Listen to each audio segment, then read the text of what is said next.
Welcome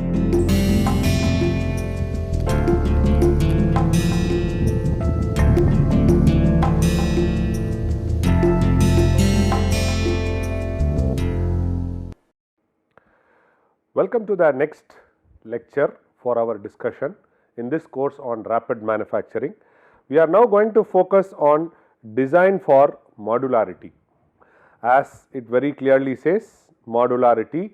So, that means to say design has to be thought in modular form, or I have to make the parts or the design in modules. So, what is that? It is something like a library function we have predefined, and these library functions are ready. So, whenever you want, looking into the requirement, you pull up the material from the library function, modify little bit and then start using it for the final product. Let us take an example of modular kitchen. So, in modular kitchen, what they have done is they have made the kitchen into several small compartments, and each compartment has a fixed space and a fixed dimensions. So, then what you do is you expand or contract the dimensions, but the kitchen is completely divided into compartments. If one compartment goes bad, you can replace it. You are now trying to make the space in the kitchen from 2D oriented to 3D oriented. So, with this modular kitchen, you can accommodate more items and in a more systematic manner. So, that is a very simple example for modularity followed in domestic front. The same concept can be followed in reality also. Let us take the example of battery in a car. So, there are several cars, several different manufacturers. So, the battery is made as independent entity. Whenever it conks off, you can replace it with any other brand. So, the power supply to the entire car depends on the battery. This battery is completely made modular. Same way the battery what you use in clocks, what you use in watch, they follow a modular concept. And since it is modular, it is standardized, the cost is very economical. So, modularity plays a very important role as far as designing is concerned. So, can I think of it upfront? No, you cannot think of upfront.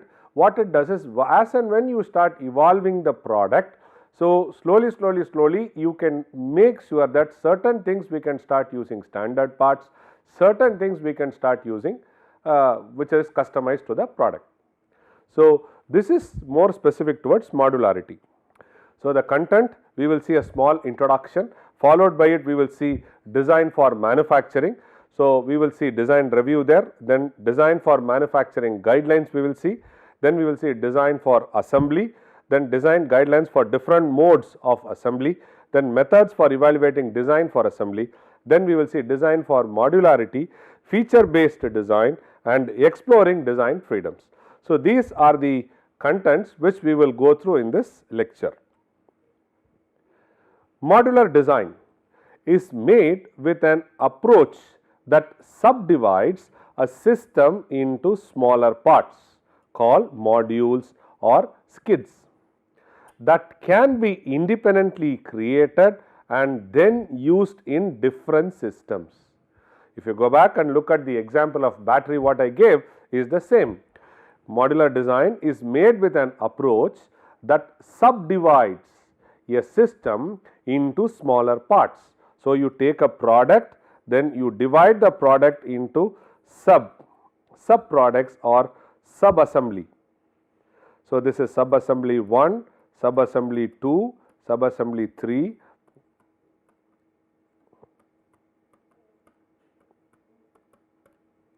Okay. So, these are sub assemblies. So, now into smaller modules that can be independently created, you can make it as a bought out item, or you can do manufacturing inside your factory. This is independently done and this is attached to the system for which helps in working to the expectation and then used in different systems. A modular system can be characterized by functionally partitioning into discrete, scalable, reusable modules. It can be discrete, scalable, and it can be in the reusable modules. rigorous use of well-defined modular interface, making use of industrial standards for interface. I would like to share a simple example with you. This is regarding the standards are concerned. If you look at it, electronic parts, the price keeps slashing down, whereas the mechanical parts or products, if you see, the price will always keep increasing as the time period goes high.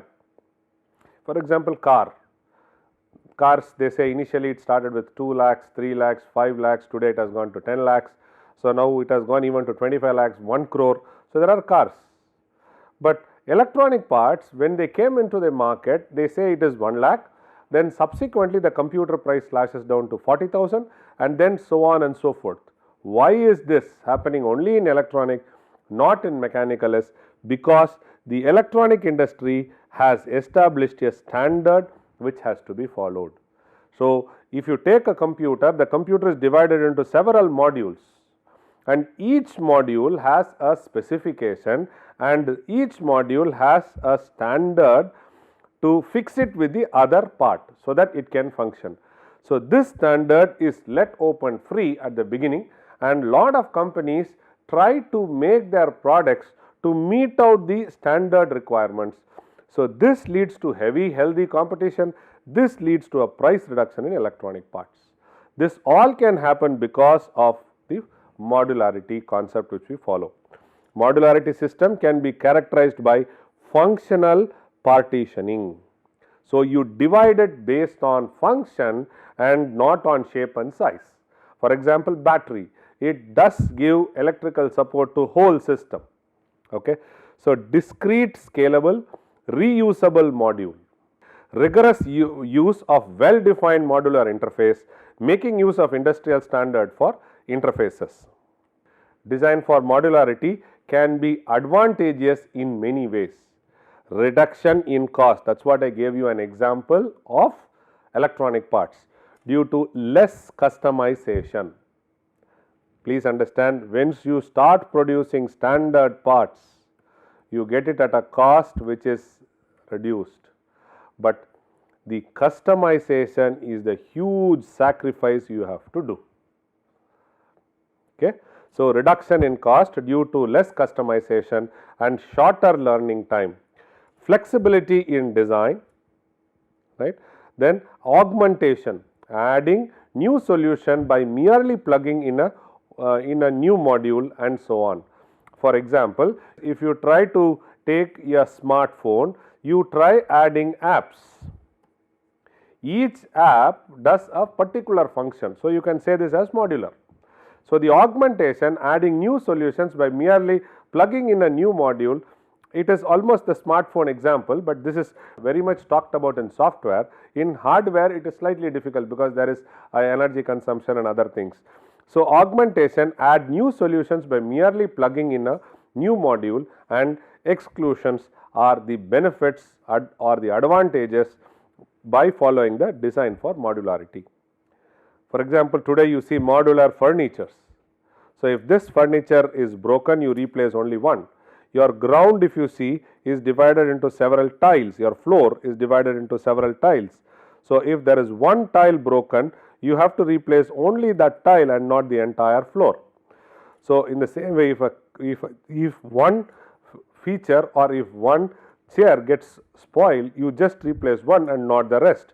So this is what it is, and all these things are joined together at a proper interface, so they don't get liberated.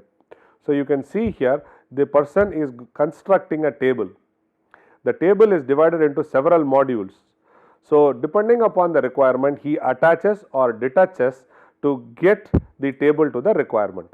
So this is a perfect example for modularity. In furniture, people follow modularity. Furniture design, people follow modularity.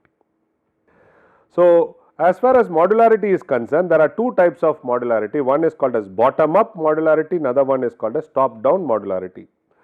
When we talk about top-down modularity, it is standard assemblies are there, from there it goes down. So if it is bottom-up, it is preferred parts are chosen and these parts are put together and you start forming a module.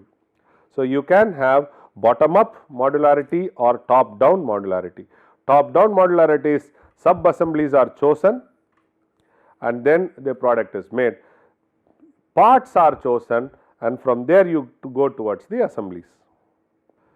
Before discussing design for modularity, the concept of design for manufacturing and design for assembly has to be understood.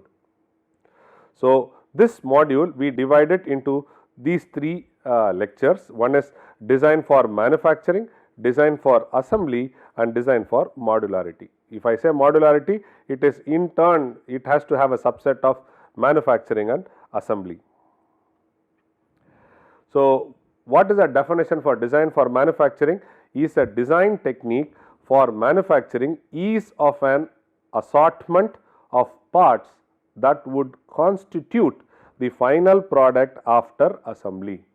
Design for manufacturing is a design technique for manufacturing ease of an assortment of parts that would constitute the final product after assembly. Design for manufacturing focuses on minimizing the complexity involving the manufacturing operations as well as reducing the overall part production cost. Manufacturing, it is more focused towards minimizing complexity. If the complexity is very high, then manufacturing operations also will be very high, and reducing the overall part cost, okay, reduction. So, these two are the main objectives of design for manufacturing. Design for manufacturing is also the process of proactively designing the products to optimize all the manufacturing functions like fabrication, assembly, testing, procurement, shipping, delivery, service and repair. Design for manufacturability is going to optimize all the manufacturing functions. These are all the manufacturing functions. Then next is going to be assure the best in cost, quality, reliability, regulatory compliance, safety, time to market and customer satisfaction. The earlier one was functions of manufacturing. Now it is assure the best cost, quality, reliability, regulatory compliance, safety, time to market and customer satisfaction. So, when we talk about design review, the purpose of design review is to provide systematic and thorough product process analysis. The formal record of that analysis, it is a formal record of analysis. Feedback to the design team for product and process improvement is also given out of this design review. So, it is systematic and thorough product process analysis is done by the design review. Some commonly associated problems with the implementation of the design review processes are unevenly matched skills and knowledge among the design reviewer team. So, problems in associated for design review. So, unevenly matched skills and knowledge amongst the design reviewer team. Maybe there are few experts, there are few people at the lower level, then there are few more at the lower level. So, the team itself is quite complex. So, it is not a complementary to each other, it is only a supplementary. So, his knowledge, he has the same knowledge, he has the same knowledge, not much of supplementary, it is just a different level there. Lack of communication between product developer and the related departments. This is why we are coming to the concept of concurrent engineering. And when we use a digital media as the common platform of communicating between various departments,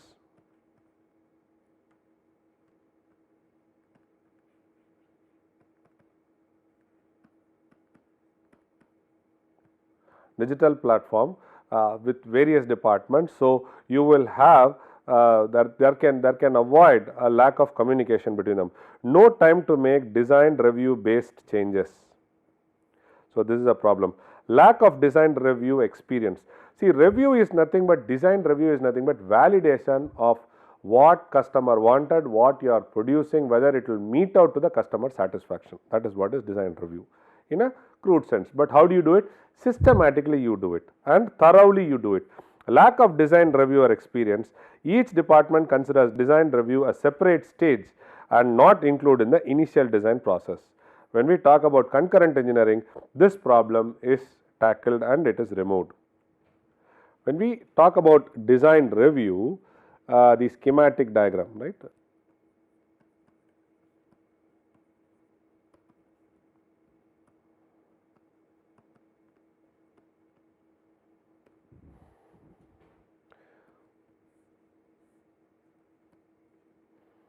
Define a problem, then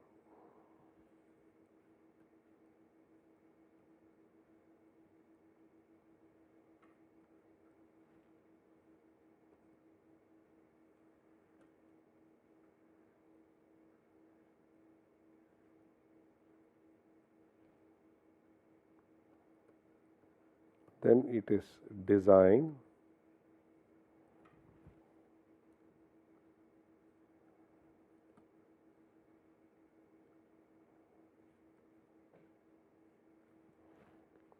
it is test,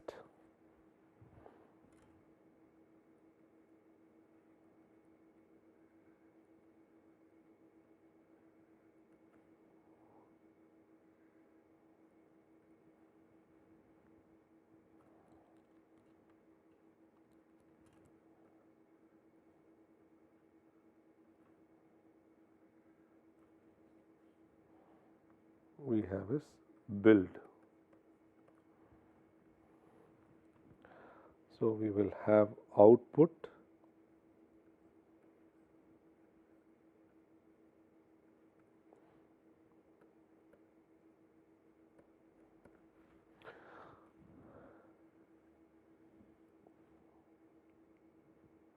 we will have review, change, plan and sign off. Okay. Then it comes to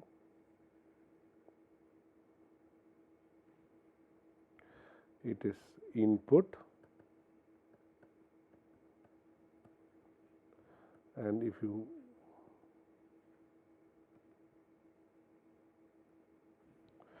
this is sign off.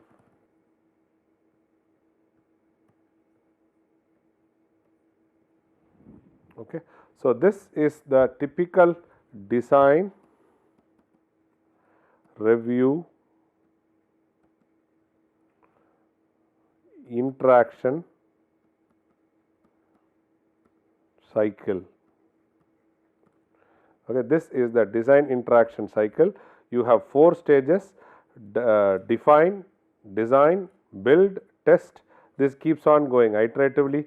The defined output is review changes has to be there. If the reviews are all okay, then it gets to sign off, that is the design is final.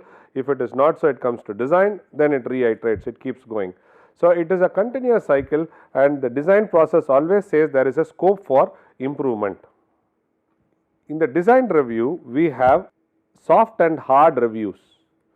Soft hard reviews addresses the need to design a product for safety that is in terms of the real world condition. So, this is SH review.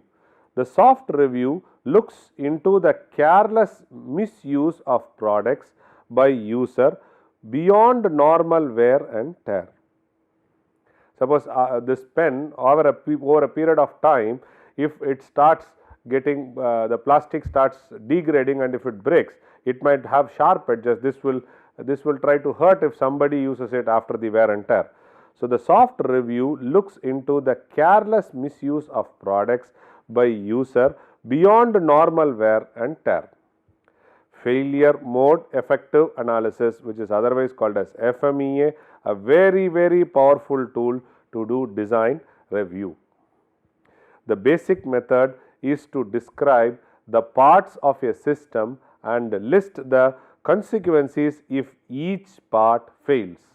Is done in this failure mode effective analysis. For example, if you have a tire in a car and suppose if the tire fails, what amount of impact it is going to create to the product as well as to the passenger.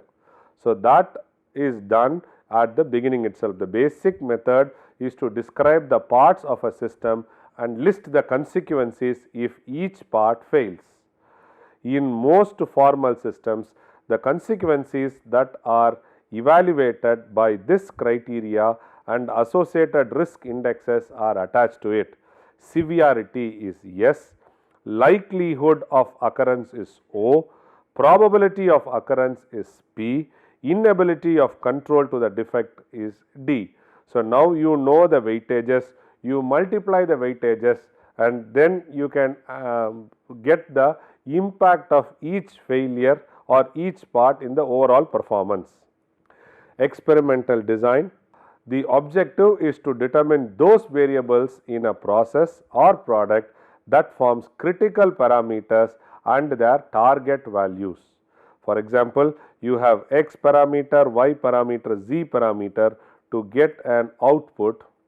Output is delta. You want to get an output. So, now the parameters X this window, Y this window, Z this window might be used to produce a good product such that you get this del. And also when we have 3 parameters, you would like to know which parameter is playing a significant role on getting a good output. Okay. The objective is to determine those variables in a process or product that forms critical parameter and their target values. By using formal experimental techniques, the effect of many variables can be studied at one time. So, we can do experiments and we can study the effect of individual things. There are 6 basic steps for the same.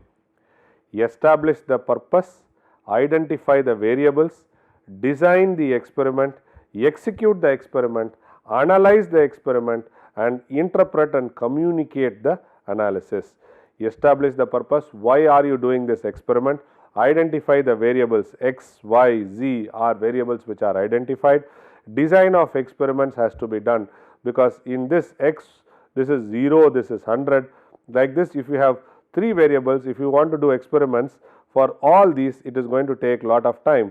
So, what we do is we try to establish a window and we within that window we try to do experiments. Then we follow design of experiments, plan and do little experiments to talk about the process, execute those experiments, analyze the result. What is the individual parameter, what is the individual effect, what is the combined effect.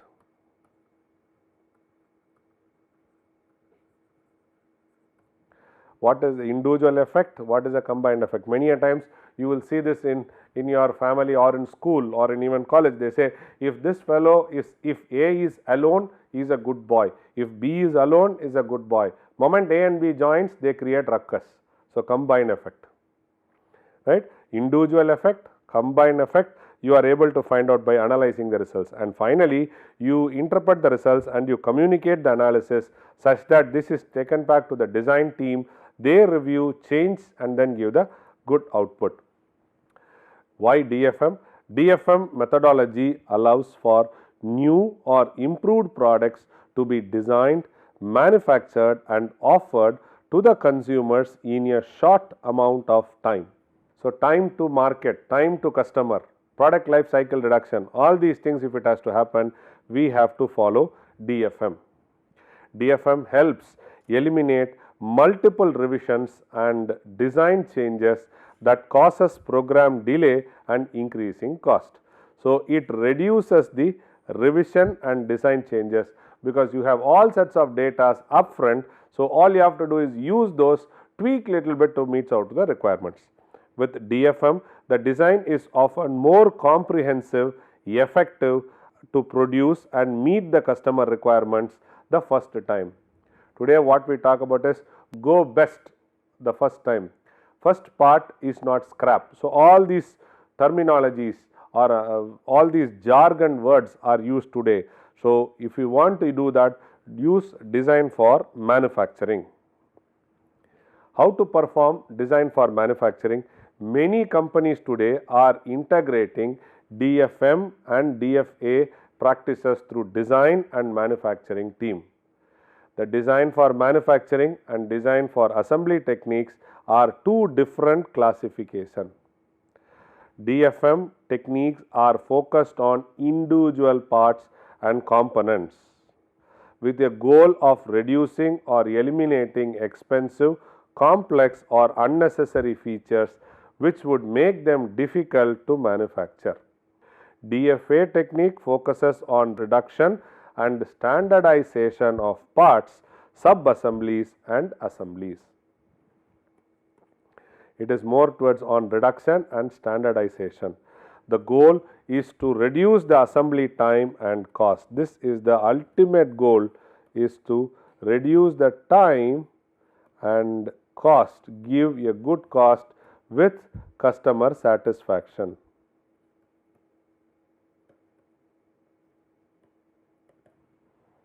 So, minimizing number of components or parts. Once you minimize, the assembly cost is reduced, final product is more reliable. If you have more number of parts, the wear and tear of each part has an influence on the output. So, the final product is more reliable because there are fewer connections. Disassembly for maintenance and field services is easy if the number of parts are reduced. Reduced part count usually means automation is easy and it could be easily implemented. Work in progress is reduced and there are few inventory control problems only if the number of parts are reduced. Fewer parts need to be purchased, which reduces the ordering cost also. So, these are the benefits you get if you try to minimize the number of components. Use standard commercially available components. Designing time and effort are reduced. Design of customer engineered component is avoided. There are fewer part numbers. Inventory control is facilitated. Quantity discount may be possible. So, these are the advantages when you start using a standard commercially available component. Use common parts across the product line. For example, if you are producing different types of cars, car 1, 2, 3, 4, 5, 6, it is excellent, but all the 6 cars must have a standard tire dimensions. So, you order the tire and whatever might be the car, the tire size is constant, so it can be easily fixed. If you buy any cycle tire, to a large extent the general one, the cycle tire diameter is constant, the spokes are constant. So, you go to the market and buy that alone and then fix it in your cycle and keep moving. So, it can be used for various product lines. There is an opportunity to apply group technology.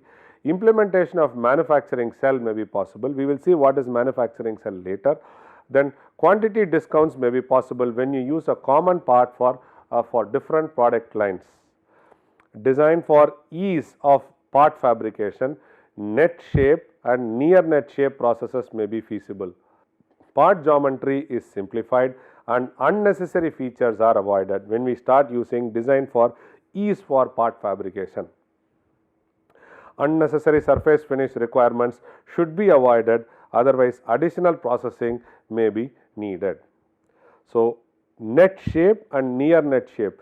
Net shape means it is almost the final product. Near net shape means it is close to the final product. Okay, that is a difference. Okay, near net shape needs one more operation of machining or finishing before the part gets into assembly. Net shaping is you can use it directly. Okay, may be feasible. So, these are the advantages you get when we try to make the part fabrication easy. Design parts with tolerances that are within process capability. Don't try to demand a tighter tolerance. If you start demanding a very tight tolerance, then this tighter tolerance will demand more processes. So, try to see what process you have and you see the process capability and try to give that as your tolerance limit. So, it does not mean that since you have a very weak machine or a very old machine, you can be liberal in your tolerance, because when the product which is getting developed, when it comes to performance, it will not be up to your expectation. So, there has to be a trade-off. Okay, there has to be a trade-off in your design. So, design parts with tolerance that are within the process capability. Tolerance tighter than the process capability should be avoided. Additional processing or sortation will be required. Bilateral tolerance should be preferred. So, there is something called as unilateral tolerance. There is something called as bilateral tolerance. So, plus and minus you try to give a value, that is called as bilateral. If it is bilateral, it is easy for the process to the capability. Design the products to be foolproof during assembly. Assembly should be unambiguous. This you can see in your PCB or when you put your charger to your phone. The side which you have to plug it in is very clear and you cannot make any mistake. So, this is nothing but design for assembly is taken care. The designing a product to be foolproof during assembly.